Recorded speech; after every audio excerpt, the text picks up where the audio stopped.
الله الرحمن الرحیم. زه خو د ټولو نه اول زه د خپل مشر او زموږ قابل احترام د هغه شکریه ادا کوم.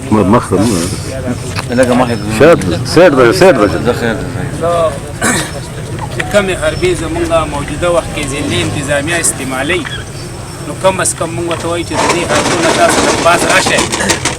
او زمونږ نن درېیمه ورځ ده زمونږ د احتجاج، او چې دا تقریبا 500-600 ټرکونه ولاړ دي. د دې 1400-1500 کسان په دې احتجاج په دې نړۍ کې شامل دي.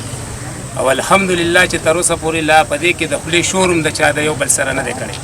نو چې مونږ دومره په یو پرامن احتجاج کوو او زمونږ ټرکونه دې ضلعي انتظامي دې ډي سي ودرولي دي او ده په مونږ د احتجاج ته مجبوره کړي یو، نو کم از کم بیا نورې حربې که دې استعمالوي، نو که د دې نه وروسته څه کېږي، نو هغه به زه وایم چې دا به د دې ضلعي انتظامیې په حواله به هغه خبرې پای کې به زمونږ د ترانسپورټ له طرفه څه خبرې څه ګناه نه انشاءالله. بقایا زمونږ احتجاج چې دا پرامن دی، مونږ له کمیټې جوړې کړي دي.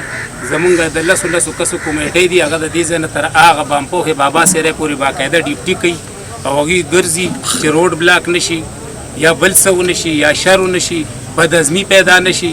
مونږ دومره په یو پرامن طریقه روان یو او مونږ یو پرامن لار اختیار کړې ده.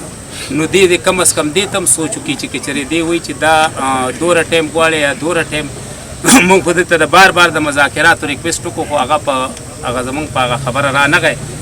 خو د دې سره که چېرې مخکې مزید څه کېږي، نو زمونږ د ګوډ ترانسپورټ چې کومه د KPK کمیونټ دی، نو انشاءالله کېدای شي چې سبا پسې هغوی هم پریس کانفرنس وکړي او د دې سره د دې وسایلو ته وګوري چې زمونږ په بونیر کې 70% د KPK انډسټري ته 70% ماربل زمونږ د ضلع بونیر نه سپلای کېږي او انډسټري ورته دوی هلته مزدورۍ انډسټري زونونه ورته ښکته په مردان او باره بانډه او رشکۍ او جهانګیري کې جوړ کړي دي.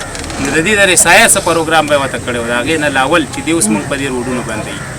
بیا د دې ته وګورو چې د دې ګوډ ترانسپورټ نه دا یې ارب روپۍ 2.5 ارب روپۍ د یوې میاشتې انکم د دې ضلعې ته.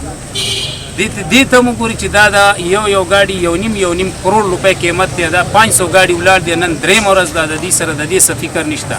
دا وختي زمونږ د میډیا والرونه تلي وو، دوی هغه ټیرونه په ریکارډ راوستي چې کم ټیرونه زمونږ خراب شوي دي د ګاډو او کم ضایع شوي دي. نو انشاءالله که زمونږ نور هم کم ټیرونه ضایع کېږي یا خرابېږي، نو د هغې ذمهواري به هم د دې ضلعي انتظامي دا به زمونږ د ترانسپورټ نه وي، ځکه چې دا ګاډي زمونږ دوی ودرولي دي. او که مزید د دې نه وروستو څه قسمه حالات خراب شو یا هر څه وشو، نو دا ذمهواري به په دې موجوده انتظامیه وي، په دې کې به زمونږ د ګوډ ترانسپورټ څه غلطي نه وي انشاءالله.